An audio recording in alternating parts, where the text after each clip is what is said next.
तो हेलो दोस्तों, स्वागत है आप सभी लोगों का शर्मा लेक्चरर में। तो दोस्तों मेरा नाम है आकाश। जैसा कि दोस्तों आप लोग ये स्लिप तो देख के जान गए होंगे, आप लोग बहुत ज़्यादा कमेंट आ रहा था कि दोस्तों मैंने जो 100 क्वेश्चन आपको बताया था मैथ में कि ये सारे 100 क्वेश्चन अगर कर लेते हैं तो एग्जाम में इसी के अंतर्गत आने वाला है, कोई इससे बाहर नहीं जाएगा। ठीक है, तो बहुत कमेंट आया, तो जाहिर सी बात है भाई, कमेंट आया तो मुझे अब उसका केयर करना ही पड़ेगा। ठीक है, क्योंकि लोग हमारे बात मानते हैं तो मैं भी मुझे मानना पड़ेगा। ठीक है, तो चलिए आज से मैं ये 100 क्वेश्चन को आपको सोल्यूशन कराने वाला हूँ। ठीक है, तो इस वीडियो में सोल्यूशन करूँगा, जितना आवश्यक उतना कराऊंगा, वीडियो बनाऊंगा। ठीक है, लेकिन चाहे 10 वीडियो बने चाहे 50 वीडियो बने, ठीक है, लेकिन पूरा 100 क्वेश्चन मैं आपको करा दूंगा सोल्यूशन में। ठीक है, तो चलिए आज मैं इस वीडियो में आज ये सोल्यूशन अब करूंगा। ठीक है, तो यहाँ से सारे क्वेश्चन आप नोट करना है आप लोगों को, आप बढ़िया से सोल्यूशन को देखना है और समझने की कोशिश भी कीजिएगा। ठीक है, तो चलिए अब हम लोग क्वेश्चन स्टार्ट करते हैं। ठीक है, तो चलिए क्वेश्चन स्टार्ट करते हैं। लेकिन दोस्तों एक बार रुक जाइए, और इस वीडियो में इतना मेहनत मैं कर रहा हूँ तो 1000 लाइक नहीं, 5000 लाइक मुझे चाहिए, किसी कीमत पे आप चाहिए। ठीक है, तो 5000 लाइक दनादन ठोक दीजिए, इसके बाद तब वीडियो देखिए। चलिए वीडियो को स्टार्ट करते हैं। चलिए दोस्तों, तो पहला क्वेश्चन आप देख पा रहे हैं। देखिए पहला क्वेश्चन यह है इसमें कि प्रत्येक खंड में उत्तर के लिए 4 विकल्प दिए गए हैं, जिनमें से केवल एक सही है। सही विकल्प छांटकर उसे अपनी उत्तर पुस्तिका में लिखे। देखिए 6 क्वेश्चन 6 मार्क्स का पूछता था, तो इस बार 10 क्वेश्चन कौन जानता है 10 मार्क्स का पूछे। ठीक है, तो उससे मतलब नहीं है, मुझे सवाल करना है। ठीक है, अब आपको सवाल आता रहेगा तो चाहे 20 पूछे, आप आराम से कर लेंगे। ठीक है, तो देखिए पहला क्वेश्चन यह है कि निम्नलिखित में से कौन सा एक सभाज्य संख्याओं का युग्म है। तो देखिए इसमें सभाज्य संख्याओं का युग्म 18 और 25 है, तो इसका करेक्ट आंसर होगा ऑप्शन बी। लेकिन करेक्ट आंसर होने से मतलब नहीं है, आपको मालूम भी तो होना चाहिए सभाज्य संख्या क्या होता है। ठीक है, ये 18-25 क्यों ऑप्शन सही है। ठीक है, तो चलिए अब इसके बारे में डिस्कस कर लेते हैं। ठीक है, तो चलिए दोस्तों पहला क्वेश्चन यही था ना कि यह सभाज्य संख्या क्यों है। तो चलिए मैं आपको बताता हूँ सभाज्य संख्या क्यों है। क्या था, 18 और 25, ये दोनों यही आंसर इसका था कि ऑप्शन बी यही आंसर सीखे, यह सभाज्य संख्याओं का युग्म है। तो सभाज्य संख्याओं का युग्म कैसे होता है, तो सभाज्य संख्या का युग्म तभी हो सकता है जब दो संख्याओं का दोस्तों यस्यफ जो है, यस्यफ दो संख्याओं का अगर एक आ जाए तो समझ लीजिए कि वो क्या है, सभाज्य संख्या है। तो चलिए इसका यस्यफ निकालते हैं। तो यस्यफ में क्या होता है कि जो बड़ी संख्या में छोटी संख्याओं का भाग देते हैं, तो 25 में हम किसका भाग देंगे, 18 का। तो 18 का देंगे तो 18 कम 18, 25 में से 18 गया तो 7 बचेगा। अब 7 का भाग देंगे हम 18 में। ठीक है, तो 7 दूनी के 14, तो अब यहाँ से कितना बचेगा, 4 बचेगा। अब 4 का भाग किस में देंगे, 7 में। तो 4 एकम 4, अब 7 में से दोस्तों 4 गया तो 3 बचेगा। ठीक है, अब यहाँ 4 का भाग 3 में देंगे। ठीक है, तो अब देखिए 3 भाग दे रहे हैं तो कितना जाएगा, 3 एकम 3। ठीक है, कितना बचेगा, 1। अब 1 बचा, अब 1 का भाग किस में देंगे, 3 में देंगे। तो 1 3 3, तो कैंसिल हो गया। तो दोस्तों जिस संख्या से लास्ट कटता है पूरा एकदम शेष पर रिमाइंडर आ जाता है, वही संख्या क्या होता है, हमारा यस्यफ होता है। तो इन दोनों संख्याओं का 18 और 25 का यस्यफ कितना आ गया, 1 आ गया। अब दो संख्याओं का यस्यफ अगर 1 आ जाए तो वही तो सभाज्य संख्या का युग्म होता है। ठीक है, तो दोस्तों जैसा कि आप देख पा रहे हैं इस स्लिप में कि निम्नलिखित में से कौन सा एक सभाज्य संख्याओं का युग्म होगा, तो 18 25 होगा, क्योंकि यस्यफ इसका 1 आ रहा है। तो दोस्तों उम्मीद करता हूँ क्वेश्चन नंबर पहला आपको क्लियर हो चुका होगा। चलिए इसी के साथ बढ़ चलते हैं क्वेश्चन नंबर दूसरे की। और क्वेश्चन नंबर दूसरा यहाँ पे यह है कि समीकरण a1x plus b1y plus c1 बराबर 0 और a2x plus b2y plus c2 बराबर 0 का कोई हल नहीं होने का प्रतिबिंब है। ठीक है, ये 4 ऑप्शन दिया है। तो जैसा कि दोस्तों आपको यहाँ पे दिखाई दे रहा है कि a1 बटा a2, देखिए अब मैं यहाँ पे आपको बता देता हूँ। जैसे a1x plus b2 b1 y plus c1 बराबर 0, ये जो समीकरण आपको दिखाई दे रहा है। और एक समीकरण होता है दूसरा का a2x और प्लस b2y प्लस c2 बराबर 0। ठीक है, यह समीकरण आपको दिखाई रहा है। अगर इन दोनों समीकरण से अगर रेशियो आपका ये बन रहा है कि a1 बटा a2 बराबर है b1 बटा b2 के, और ये बराबर नहीं है c1 बटा c2 के, तब दोस्तों समझ लीजिए कि यह क्या है कि कोई हल नहीं होने का यह प्रतिबिंब होता है। अगर समीकरण का कोई हल नहीं हो तो यही फॉर्मेट आपका बनता है, a1 बटा a2 बराबर होता है b1 बटा b2 का, यह बराबर नहीं होता है c1 बटा c2 के। तो ये आपको क्लियर याद होना चाहिए। ठीक है, तो इस क्वेश्चन का करेक्ट आंसर क्या होगा, ऑप्शन नंबर बी इस क्वेश्चन का करेक्ट आंसर होगा, क्योंकि यही तो फॉर्मेट बन रहा है। ठीक है, तो इसका ऑप्शन बी सही होगा। दोस्तों उम्मीद करता हूँ कि आपको यह क्लियर हो चुका होगा 100%। अब दोस्तों देखिए यहाँ पे तीसरा क्वेश्चन ये है कि निम्न में से कौन द्विघात समीकरण है। ये 4 ऑप्शन में से द्विघात समीकरण पूछ रहा है, और जैसा कि ऑप्शन ए इस क्वेश्चन का करेक्ट आंसर है। तो चलिए मैं आपको बताता हूँ कि द्विघात समीकरण किसे कहते हैं। ठीक है, तो द्विघात समीकरण का दोस्तों फॉर्मूला ये होता है कि ax square plus bx plus c बराबर 0, यह फॉर्मेट होता है। ठीक है, किसका, द्विघात समीकरण का यह फॉर्मेट होता है। अगर इस फॉर्मेट में अगर इसे हल करने पर फॉर्मेट बनता है तो समझ लीजिए कि यही क्या है, द्विघात समीकरण है। तो चलिए दोस्तों अब इसे सोल्यूशन करके आपको बताता हूँ कि किस प्रकार इसका सोल्यूशन आप करेंगे। तो यहाँ पे देखिए इसको दिया है, तो चलिए इसको हल करते हैं। तो x प्लस 1 का होल स्क्वायर बराबर 2 और x माइनस 3 का, इसे हल करेंगे तो ये तो a प्लस बी का होल स्क्वायर बन गया। फार्मूला क्या होता है, ए प्लस बी का ए स्क्वायर मतलब यक्स का स्क्वायर, फिर होता है बी स्क्वायर मतलब एक का स्क्वायर, फिर प्लस 2 ए मतलब यक्स और बी मतलब एक, ठीक है। ये तो फार्मूला होता है a square plus b square plus 2ab अब बराबर 2 का गुणा एक्स में करेंगे तो 2x अब माइनस 3 दूनी के, ये अच्छा हो गया। अब यहाँ हल करेंगे तो यक्स का स्क्वायर एक का स्क्वायर एक ही होता है, 2 को गुणा एक्स में करेंगे तो 2x, फिर इसमें एक का गुणा करेंगे तो 2x ही होगा। अब बराबर 2x माइनस 6, यहाँ से 2x यहाँ पे कैंसिल हो गया, कट जाता है, ठीक है। अब यहाँ बचा क्या आपका यक्स स्क्वायर और प्लस 1, यह माइनस 6 इधर आएगा तो प्लस 6 बराबर 0, यहाँ से हो जाएगा यक्स स्क्वायर और प्लस 6 7 बराबर 0। तो दोस्तों यहाँ पे हो गया, तो ये फॉर्मेट क्या बन रहा है, यक्स स्क्वायर प्लस 7 बराबर 0, ये फॉर्मेट बन रहा है ना। तो दोस्तों इस फॉर्मेट को मैं इस प्रकार भी लिख सकता हूँ कि यक्स स्क्वायर, और देखिए यहाँ पे कुछ नहीं है तो मैं इसको लिख सकता हूँ 0 इंटू यक्स, क्योंकि यक्स में 0 का गुणा करूंगा तो कुछ नहीं होता है, 0 ही आएगा, तो उससे कोई फर्क नहीं पड़ने वाला, लेकिन फिलहाल मैं लिख सकता हूँ अब प्लस 7। तो ये फॉर्मेट दोस्तों जैसा कि देख पा रहे हैं कि a x square plus b x plus c बराबर 0 का बन रहा है कि नहीं। देखिए यहाँ से यहाँ कुछ नहीं है तो एक, ये बराबर 1 आ गया, बी बराबर 0 आ गया, सी बराबर 7, मतलब कि ये द्विघात समीकरण का रोल प्ले कर रहा है, ठीक है, ये बन रहा है। तो इसलिए यही ऑप्शन इसका सही होगा, क्योंकि भाई इसको हल करने पर द्विघात समीकरण का जो फॉर्मेट है a x square plus b x plus c बन रहा है, तो इसका सही आंसर यही होगा, ठीक है। चलिए अब आगे की ओर बढ़ चलते हैं। अगला क्वेश्चन जैसा कि आप देख पा रहे हैं, त्रिभुज एबीसी में यदि ए बी बराबर 6 कड़ी में 3 सेंटीमीटर, ए सी बराबर 12 सेंटीमीटर तथा बी सी बराबर 6 सेंटीमीटर हो तो कोण बी का मान ज्ञात कीजिए ऑप्शन। तो कोण बी का 90 अंश दे रहा है, कैसे दे रहा है मैं आपको बता रहा हूँ इसको हल करके। तो चलिए दोस्तों इस क्वेश्चन का सलूशन देखते हैं। तो कह रहा है कि त्रिभुज एबीसी में, तो चलिए सबसे पहले हम त्रिभुज बना लेते हैं, जैसे कह रहा है वैसे करेंगे। त्रिभुज मैंने बना लिया, ठीक है। त्रिभुज बनाने पर इसका नाम मैं रख लेता हूँ ए बी सी, मैंने इसका नाम रख दिया। कह रहा है त्रिभुज एबीसी में यदि ए बी बराबर 6 कड़ी में 3, ए बी बराबर 6 कड़ी में 3 दिया है, ठीक, और ए सी बराबर 12 सेंटीमीटर, ए सी बराबर 12 सेंटीमीटर, चलिए ये भी ठीक है।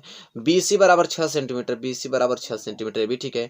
कह रहा है कोण बी का मान ज्ञात कीजिए, यह मान कीजिए। जैसे दोस्तों आप देख पा रहे हैं कि यह समकोण त्रिभुज बन रहा है, समकोण त्रिभुज में यह कोण 90 अंश का होता है, लेकिन यह समकोण त्रिभुज कब फॉलो करता है, तो ये पाइथागोरस नियम पे फॉलो करता है। अगर पाइथागोरस नियम फॉलो कर दे रहा है यहाँ पे, तो समझिए कि 100% कोण बी बराबर 90 होगा। कैसे, तो पाइथागोरस का फॉर्मूला क्या होता है यहाँ पे दोस्तों कि कर्ण स्क्वायर बराबर लंब का स्क्वायर प्लस आधार का स्क्वायर। अगर यह रूल फॉलो कर दे रहा है तो समझ लीजिए 100% यह कोण बी अंश जो है वो 90 अंश का होगा। तो कर्ण क्या है 12, तो 12 की स्क्वायर बराबर लंब का स्क्वायर मतलब कि 6 का स्क्वायर प्लस आधार 6 कड़ी में 3 का स्क्वायर, ठीक है, इसका कर रहे हैं। तो 12 का करेंगे तो 144 बराबर 6 का करेंगे तो 36 प्लस इस 6 का करेंगे तो 36 अगुड़े इस कड़ी में 3 का योग करेंगे तो 3 ही आता है, जैसा कि जानते हैं आप लोग। 144 बराबर 36 प्लस 6 18 3 को 9 1 10, तो 144 बराबर 108 और 36 कितना होता है 144, तो 144 बराबर 144 आने लगा, मतलब 100% तब यह रूल फॉलो कर रहा है। तो कोण जो बी होगा या 90 अंश होगा, क्योंकि पाइथागोरस इसमें लगता है समकोण त्रिभुज में, तो 100% लग गया। तो मतलब कि इस कोण बी का मान पूछा था, कोण बी का 90 अंश दिया ही है। तो दोस्तों उम्मीद करता हूँ कि साथ ही साथ हर एक चीज क्लियर हो रहा होगा आप लोगों को, ठीक है। तो क्वेश्चन नंबर चौथा भी आपको अच्छी तरह से समझ में आ गया। तो चलिए इसी के साथ बढ़ चलते हैं क्वेश्चन नंबर 5वें की ओर। चलिए दोस्तों इस 5वां सवाल को देख लेते हैं। 5वां सवाल है कि यक्स अक्ष पर एक बिंदु जो बिंदु ए 2, -5 और बी -2 और 9 है, 9 से समदूरस्थ का निर्देशांक होगा, ठीक है। तो इसका आंसर ये होगा, ठीक है। अब कैसे आया है मैं इस चीज़ें सोल्यूशन से आपको बताता हूँ कि किस प्रकार यह आया है, ठीक है। तो चलिए इसका पहले हम सोल्यूशन देख लेते हैं। पहले इसको आप लोग नोट कर लीजिए। यक्स एक्स पर एक बिंदु जो है, बिंदु ए जो है 2 -5 है और बिंदु बी जो -2 और 9 से समदूरस्थ है का निर्देशांक। इसका मतलब अब यहाँ पे मैंने क्वेश्चन बता दिया है, अब समझने की कोशिश कीजिएगा, ठीक है। जैसे एक कोई रेखा है, इस पे कोई बिंदु बी यहाँ पे है और बिंदु मान लीजिए ए यहाँ पे है। तो ए का निर्देशांक दिया था 2 -5 और बी का निर्देशांक दिया था -2 और 9। अगर है कि बीच में कोई बिंदु यहाँ पे कोई बिंदु पी है, ठीक है, जो यक्स एच पे है, तो यक्स एच पे दिया था यक्स और वाई एच पे कुछ नहीं दिया, तो इसका क्या हो जाएगा 0 हो जाएगा, ठीक है। तो चल ठीक है, तो ये चीज हो गया। अब कह रहा है कि यह बिंदु जो बिंदु पी से एक दूसरे से क्या है समदूरस्थ है। तो समदूरस्थ कभी हो सकते हैं जब पी ए की दूरी पी बी के बराबर हो, मतलब पी ए की इतना दूरी जो है इस दूरी के बराबर हो जाएगा, समझिए, तभी इस बिंदु से ये दोनों समदूरस्थ हैं। तो मुझे कंडीशन पहले ये लगाना पड़ेगा कि पी ए बराबर पी बी, यहाँ से लिखेंगे तो यहाँ वाई की वैल्यू निकल जाएगी, ठीक है, एक्स एक्स का निर्देशांक निकल जाएगा। तो सबसे पहले पी ए बराबर पी बी। अब देखिए पी ए बराबर पी बी, तो पी ए मतलब दो बिंदुओं के बीच की दूरी ज्ञात करना है। तो दो बिंदुओं के बीच की दूरी का फार्मूला होता है जिसे डी से डिनोट करते हैं, तो उसका फार्मूला आप लोग नोट कर सकते हैं। इसका फार्मूला दोस्तों यह होता है कि x1 माइनस x2 का whole square plus y1 minus y2 का होल स्क्वायर, यह दो बिंदुओं के बीच की दूरी का फार्मूला होता है। इन दोनों बीच की बिंदुओं की दूरी निकालना होगा तो आप इस फॉर्मेट से निकाल सकते हैं। तो चलिए हमें निकालना है, पहले क्या निकालना है, पी ए। तो चलिए हम लोग पहले पी ए के निकालते हैं। पी ए के लिए निकालेंगे तो देखिए x1, तो x1 क्या हो जाएगा यहाँ पे, यही तो x1 है, तो x माइनस, अब देखिए x2, अब x2 क्या हो जाएगा इसमें का, देखिए यह x1 है, x2 है, यह y1 है, यह y2 हो जाएगा। तो x2 क्या हमारा 2, तो इसका होल स्क्वायर, बीच में प्लस है, प्लस लगा देता हूँ, y1 मतलब हमारा 0, ठीक है, और माइनस y2 हमारा क्या है -5, तो -5 का होल स्क्वायर। अब इससे हल करेंगे दोस्तों तो ये तो हो जाएगा आपका x माइनस 2 का होल स्क्वायर, प्लस इसको लिखेंगे तो 0 माइनस माइनस प्लस 5 का होल स्क्वायर। तब इसे हल करेंगे दोस्तों तो ये माइनस बी का होल स्क्वायर होगा। तो फॉर्मूला क्या होता है, ए स्क्वायर मतलब x square plus b square मतलब 2 का स्क्वायर, अब -2 ए मतलब एक्स और बी मतलब क्या 2, और प्लस 0 में 5 जोड़ेंगे तो 5, और 5 का यहाँ पे क्या हो जाएगा स्क्वायर हो जाएगा। इसे हल करेंगे दोस्तों तो कितना हो जाएगा, एक्स स्क्वायर प्लस 2 का स्क्वायर 4, और यहाँ पे 2 दूनी के 4 एक्स और 5 का करेंगे तो कितना हो जाएगा 25 हो जाएगा। तो दोस्तों यह कितना गया, इतना गया। अब इसको इतना पे रोक दीजिए। अब हमें निकालना है किसका, पीबी। तो पीबी के लिए निकालेंगे पीबी, तो इसके पर पीबी कहाँ गया, पी और बी। तो पीबी में भी x1 क्या हो जाएगा यक्स प्लस, अरे सॉरी माइनस में होता है, x1 के लिए क्या हो जाएगा यक्स माइनस, x2 क्या हो जाएगा आपका -2, तो यहाँ पे हो जाएगा -2 का होल स्क्वायर, ठीक है। अब क्या करना है, बीच में प्लस है, प्लस y1, ठीक है, तो y1 के लिए क्या हो जाएगा आपका 0 और माइनस y2 के लिए हो जाएगा 9, तो 9 का स्क्वायर। पहचान में आ रहा है दोस्तों, ठीक। अब यहाँ पे करना क्या है आपको कि x माइनस में माइनस गुणा करेंगे, देखिए माइनस में माइनस गुणा करेंगे तो कितना हो जाएगा आपका प्लस, तो यहाँ पे हो जाएगा +4, अरे सॉरी +2 का स्क्वायर, यहाँ पे 2 +2 का स्क्वायर, ठीक है, समझ लीजिएगा ये 2 है, ठीक है। फिर यहाँ पे क्या हो जाएगा 0 में से -9 घटाएंगे तो क्या हो जाएगा -9 का होल स्क्वायर। अब यहाँ पे करेंगे तो क्या हो जाएगा, यह हो गया, देखिए एक बार लिख देता हूँ, x + 2 का होल स्क्वायर यह है, और प्लस -9 का स्क्वायर यह है, ठीक। अब इसे हल करिए, करेंगे तो ये प्लस बी का होल स्क्वायर हो जाएगा, ठीक, क्या हो जाएगा x square plus b square मतलब 2 का स्क्वायर प्लस 2a x और b क्या है 2, प्लस -9 का स्क्वायर करेंगे तो 81 आता ही है, ठीक है। तो इतना आ गया। अब देखिए यहाँ पे आगे हल करेंगे तो कितना हो जाएगा दोस्तों, यहाँ पे x स्क्वायर प्लस 2 का स्क्वायर 4 प्लस 2 दूनी के 4x प्लस 81, तो ये किसके बराबर है, पीबी के बराबर। अब दोस्तों हमें करना क्या था यहाँ पे कि पी ए बराबर पी बी करना था, ठीक है। देखिए यहाँ बात को समझिए, पी ए की वैल्यू इतना निकल गया और पी बी की वैल्यू इतना, इसे आपस में बराबर करना था। ये तो करना था कि पी ए बराबर पी बी, तो पी ए कितना आया है, हल किए हम लोग तो एक्स स्क्वायर और प्लस 4 माइनस 4x प्लस 25, अब बराबर पी बी कितना आया है, पी बी देख सकते हैं इतना आया है। तो इसे करड़ी में उतारेंगे आप लोग, x square plus 4x plus 81, यही तो आया है। अब चलिए इसे देखते हैं। अब लिखेंगे हम लोग दोनों पक्षों का वर्ग करने पे, क्योंकि दोनों पक्षों का वर्ग करेंगे करनी हट जाएगा। दोनों पक्षों का वर्ग करने पे, दोनों पक्षों का वर्ग करने पे, दोनों पक्षों का वर्ग करेंगे तो करड़ी हट जाएगा, तो कितना हो जाएगा x square plus 4 minus 4x plus 25 बराबर, इधर क्या हो जाएगा x square plus 4 plus 4x plus 81 होगा कि नहीं, ठीक।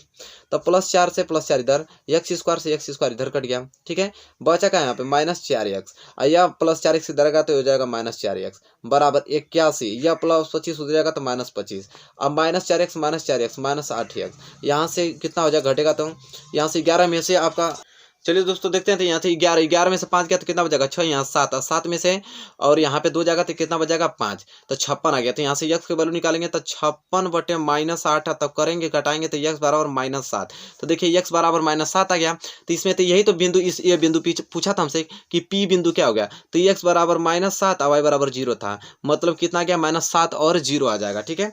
तो चलिए मैं इसका दिखा देता हूँ कहाँ पे इसका आंसर होगा। तो यही वैल्यू तो हमसे पूछा था कि वो बिंदु का निर्देशांक ज्ञात कीजिए, तो बिंदु का निर्देशांक क्या होगा -7 और 0। तो देखिए दोस्तों सवाल तो बड़ी है भाई, देखिए बहुविकल्पी है लेकिन कितना बड़ा है, हल करेंगे तभी तो जानेंगे। तो यहाँ पे अब मैथ है, आराम से सीखिए, चाहे 10 वीडियो बने चाहे 50 वीडियो बने, मैं 100 क्वेश्चन आपको सोल्यूशन करके दिखाऊंगा, तो दिखाऊंगा, ठीक है, ये वादा है आप लोग। बस आप लोग बढ़िया से पढ़ते रहिए, लाइक करते रहिए। चलिए अब नेक्स्ट क्वेश्चन चलते हैं। देखिए क्वेश्चन नंबर यहाँ पे 6वां, क्वेश्चन नंबर 6वां समझते हैं। चलिए दोस्तों क्वेश्चन नंबर 6वां देख लीजिए। क्वेश्चन नंबर 6वां यह है, यदि cos a बराबर 4/5 हो तो cot a का मान होगा, तो cot a का मान कितना होगा 4/3 होगा। अब कैसे है उसको देखते हैं, ठीक है। देखिए यहाँ पे दिया हमको cos बराबर दिया 4/5, हमसे पूछा है क्या, कॉट ए का वैल्यू। तो चलिए हम लोग समकोण त्रिभुज एक बना लेते हैं छोटा सा। देखिए समकोण त्रिभुज बन गया, इसका नाम मैं रख लेता हूँ ए बी और सी। ठीक है, अब देखिए कॉस बराबर क्या होता है। ठीक है, तो कॉस थीटा बराबर क्या होता है इसको हम लोग जान लेते हैं। तो कॉस ए बराबर हमको दिया है क्या, 4/5, और कॉस ये यहाँ दिया है ना कॉस ए, देखिए कॉस ए, तो कॉस ए बराबर 4/5 दिया है। तो कॉस ए बराबर 4/5 आ गया। तो कॉस ए बराबर होता है आपका क्या, यहाँ पे लिख सकते हैं आप, आधार बटे कड़। आधार बटे कड़ होता है, तो मतलब आधार बटे कड़ मतलब ए अपान के। ठीक है, तो ए बराबर क्या हो गया 4, और कड़ कितना हो गया 5। ठीक है, तो हम लिख लेंगे यहाँ पे कि माना ए बराबर जो है 4 के, और के बराबर मतलब कड़ बराबर 5 के। एक के जो मान रहा हूँ एक नियतांक मान रहा हूँ, कोई फिक्स वैल्यू है नहीं, इसलिए नियतांक मान रहा हूँ। ठीक है, तो आधार कितना हमारा, आधार हमारा ए बी, तो आधार कितना दिया है हमारा 4, तो यह हो गया 4 के, और कड़ कितना दिया है 5 के, तो यह हो गया 5 के। ठीक है, अब हमको निकालना है क्या, कॉट। ठीक है, अब हमको निकालना है कॉट। तो अब हम देखेंगे कि कॉट ए बराबर क्या होता है। ठीक है, तो कॉट ए बराबर दोस्तों आधार, आधार बटे लंब होता है, आधार बटा लंब। तो दोस्तों जब तक हम लोग को ये लंब मालूम ही नहीं रहेगा तो हम कॉट ए कैसे निकालेंगे, तो पहले हम लोग लंब निकालेंगे। तो लंब निकालने का फॉर्मूला ये होता है, लंब बराबर ये फॉर्मूला होता है कि कड़ी में कड़ का स्क्वायर माइनस आधार का स्क्वायर। तो लंब बराबर क्या निकल जाएगा, तो कड़ कितना दिया हमारा 5, तो 5 के का स्क्वायर माइनस आधार कितना दिया है 4, तो 4 के का स्क्वायर। तो लंब बराबर क्या हो जाएगा यहाँ पे, तो 25 के स्क्वायर और माइनस 4 के का मतलब कि 16 के स्क्वायर। तो यहाँ लंब बराबर निकालेंगे तो 25 में से 16 गया तो 9 के स्क्वायर, और लंब बराबर कितना आ जाएगा 3 के। लंब आ गया आपका 3 के, मतलब यह जो लंब आ गया 3 के। तो अब आसान हो गया, कॉट ए पूछा है, आधार, आधार क्या है 4 के, और लंब कितना है 3 के से के कैंसिल, तो क्या हो गया 4/3। तो कॉट ए बराबर कितना आ गया 4/3।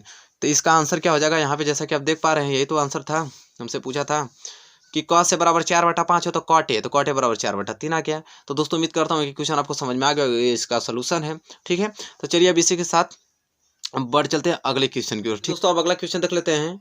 ठीक है, क्वेश्चन नंबर 7वां है। क्वेश्चन नंबर 7वां देखिए, यदि मीनार की ऊंचाई एवं उसकी छाया की लंबाई समान हो तो सूर्य का उन्नयन कोण होगा। ठीक है, तो चलिए मैं आपको बताता हूँ। यदि मीनार की ऊंचाई, मान लीजिए कोई मीनार है, यहाँ पे मीनार में बना लेता हूँ, ये कोई मीनार, मीनार की ऊंचाई उसकी छाया की लंबाई, देखिए उसकी छाया यह है, मीनार की ऊंचाई उसकी छाया की लंबाई समान हो तो सूर्य का उन्नयन कोण, मान लीजिए कोई सूर्य है तो उन्नयन कोण नीचे से देखते हैं ऊपर के लिए, तो यह उन्नयन कोण थीटा का वैल्यू पूछा है हमसे।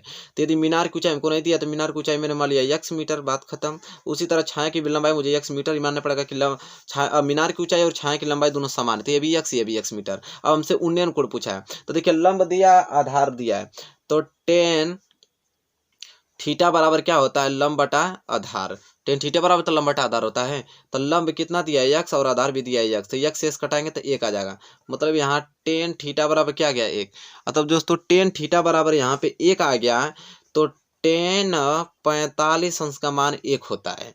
तो भाई 1 से 1 कैंसिल हो गया, तो मतलब थीटा बराबर कितना आ गया 45 अंश। बात खत्म, टेन 45 अंश का मान तो 1 होता है, तो थीटा बराबर 45 अंश आ गया। इसलिए इस जो सूर्य का उन्नयन कोण होगा ये कितना आएगा 45 अंश। तो जैसा कि दोस्तों आप देख पा रहे हैं कि ऑप्शन नंबर डी इस क्वेश्चन का करेक्ट आंसर होगा, यहाँ पे दिया है 45 अंश। ठीक है, तो दोस्तों उम्मीद करता हूँ कि ये चीज़ आपको क्लियर हो गया। चलिए अब नेक्स्ट क्वेश्चन की ओर बढ़ चलते हैं, क्वेश्चन नंबर 8वें की ओर।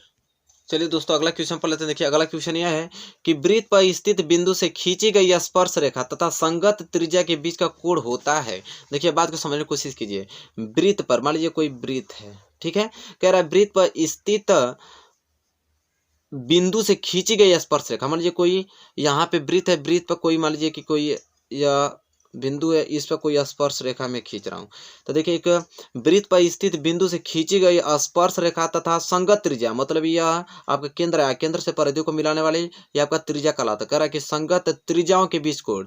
तो दोस्तों आपको बता दूं कि अब वृत्त पर कभी भी एक बिंदु है, इस बिंदु से अगर स्पर्श रेखा खींच रहे हैं और केंद्र से उसकी संगत त्रिज्या से उस पर अगर हम लोग उसको मिला रहे हैं, लंब डाल रहे हैं, तो समझ लीजिए कि कितने अंश का कोण बनाता है, तो 90 अंश का। तो क्या होता है, समकोण होता है। तो दोस्तों वृत्त पर स्थित बिंदु से खींची गई स्पर्श रेखा तथा संगत त्रिज्या के बीच कोण होता है, तो क्या होता है दोस्तों, यह समकोण होता है।